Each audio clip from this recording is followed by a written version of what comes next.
Hi there and welcome to The Daily Gardener, an almanac of garden history, literature, and small botanical joys. I'm Jennifer Ebling, and today is August 14th. From April on, the garden hands me to-dos.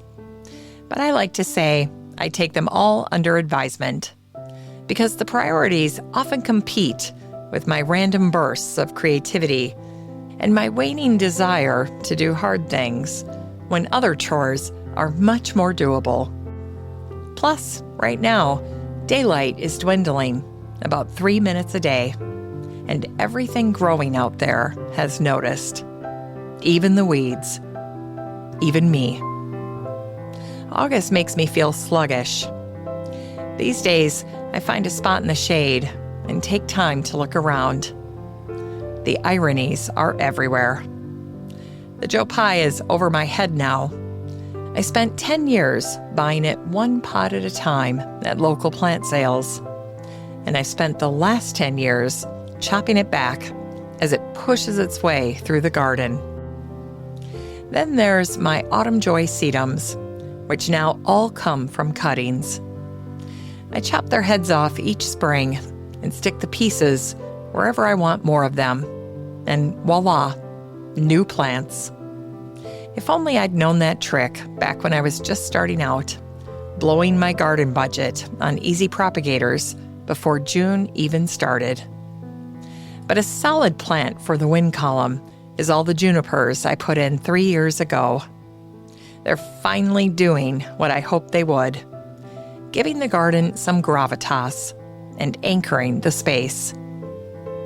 It's hard to believe some days that it's been over 26 years of building it all.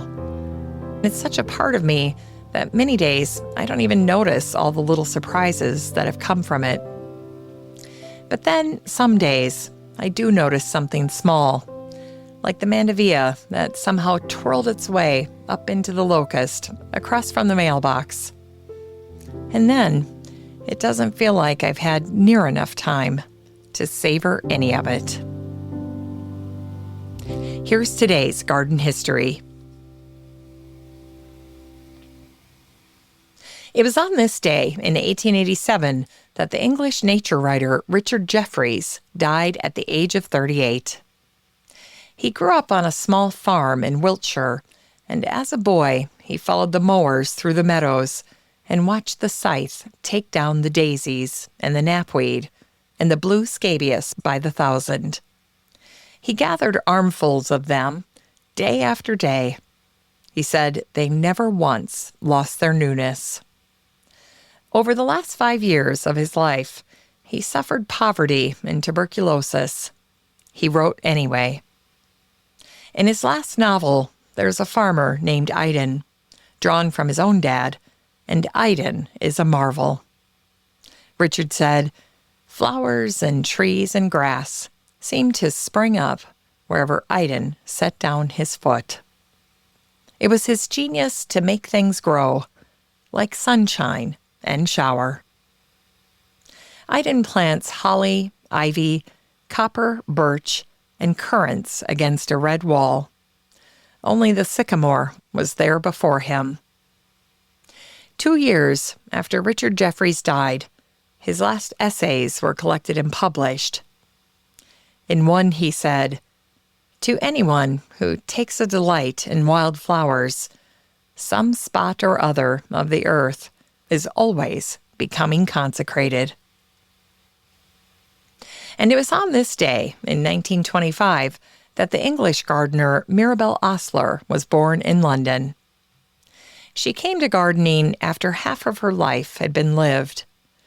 In 1951, she married Michael Osler, and they lived abroad for years, in Thailand and then Corfu, before they came back home to England and settled in Shropshire. In 1980, in her mid-50s, Mirabel planted her very first garden. Then she began writing about gardening for Hortus magazine, until she had enough essays for a book. Overall, she thought English gardeners had grown too tidy. Mirabel let seedlings lie where they fell. Her plants leaned on each other. and she thought that was the way at least some part of every garden should be. Her book was called A Gentle Plea for Chaos. Her husband Michael died just before the book was released. Mirabel went on writing for another 27 years.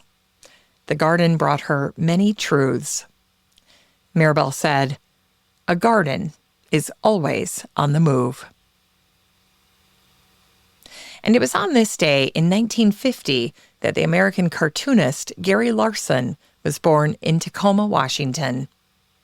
He spent his childhood alongside his older brother in the woods and on the beaches around Puget Sound. He attended Washington State University, intent on studying biology. But then he switched to communications. He said, "It was one of the most idiotic things I ever did." His comic The Far Side was full of cows and scientists and plants with opinions. Across the country, botany folks pinned his comic strips to department bulletin boards. And in 1985, the California Academy of Sciences hung 400 of his originals in a show they called The Far Side of Science. It traveled on to the Smithsonian and the American Museum of Natural History. For most of his career, Gary drew at a table in front of a window that looked out on a beautiful garden, and beyond the garden was a lake. And beyond the lake, Mount Rainier rose majestically into the Washington sky. But he never got distracted by the beauty. Instead, he said, "I worked at night." It's time to grow that garden library with today's book, Lush Life by Valerie Rice. Valerie gardens and cooks in Santa Barbara, where she's a master gardener and raises a coop full of chickens and makes a mean margarita that friends drive a long way to drink. Her whole approach comes down to one idea: eat what's in season. That's it. She says that seasonal approach means she never gets bored. It also has two pleasant outcomes. Her menus got simpler, and everything tasted better. This is why Lush Life isn't organized by course. It's organized by season, featuring 156 recipes that arrive in the order that the garden actually makes the ingredients. In the book, autumn means tamarind margaritas and hummus made out of delicata squash, and a black Manhattan to sip in the evening when everything finally cools off. And there's an arugula gimlet where Valerie makes a note below the recipe to use Bear's limes. Valerie's method isn't new, and she's the first to say so. She said her goal as a home cook was food tied to the rhythms of the earth and the seasons. And so her garden decides what's for dinner, while her job is to work with the bounty in front of her. Lush Life by Valerie Rice is for any August gardener who's stood at their kitchen counter loaded with a harvest and has no idea what to do with it.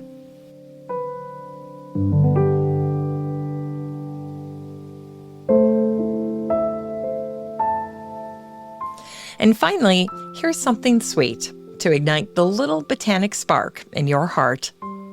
It was on this day in 1897 that Floyd Alonzo McClure was born in Shelby County, Ohio. He graduated from Ohio State and went to China as a teacher, not as a botanist. He stayed there for 22 years. Somewhere in those first years, bamboo became his passion. And his life with bamboo differed greatly from his peers in herbariums, who wrote about bamboo but had never seen the plant alive, let alone attempted to grow it. In the 1920s, Floyd collected bamboo throughout his travels in southern China. Then he carried the plants back to his garden in Canton and put them in the ground. By 1940, that garden held hundreds of thriving bamboos. It was a spectacle he never tired of watching. When Japan invaded, Floyd came home and became the bamboo consultant for the USDA. He was sent to the American tropics, where he began his work all over again in Mexico, Central America, and Brazil. He worked with one bamboo at a time so he could watch them grow and add to his wisdom.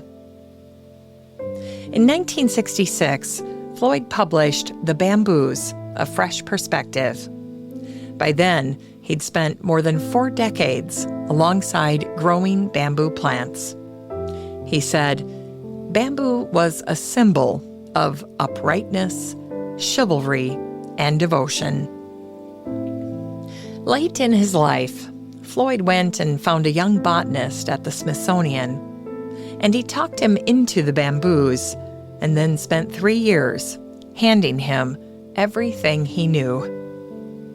On the 15th of April in 1970, he was out in his bamboo garden, digging up a plant to give to that young friend. And that is where he died.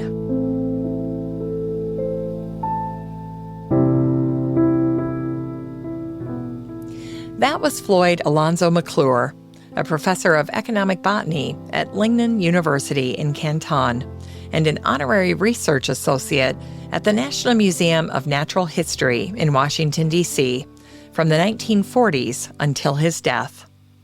His diaries, field notes, and letters are held at the Smithsonian Archives. His masterpiece, Genera of Bamboos Native to the New World, was finished by Thomas Soderstrom and published in 1973. Today's book was Lush Life, Food and Drinks from the Garden by Valerie Rice. Thanks for listening to The Daily Gardener, and remember, for a happy, healthy life, garden every day.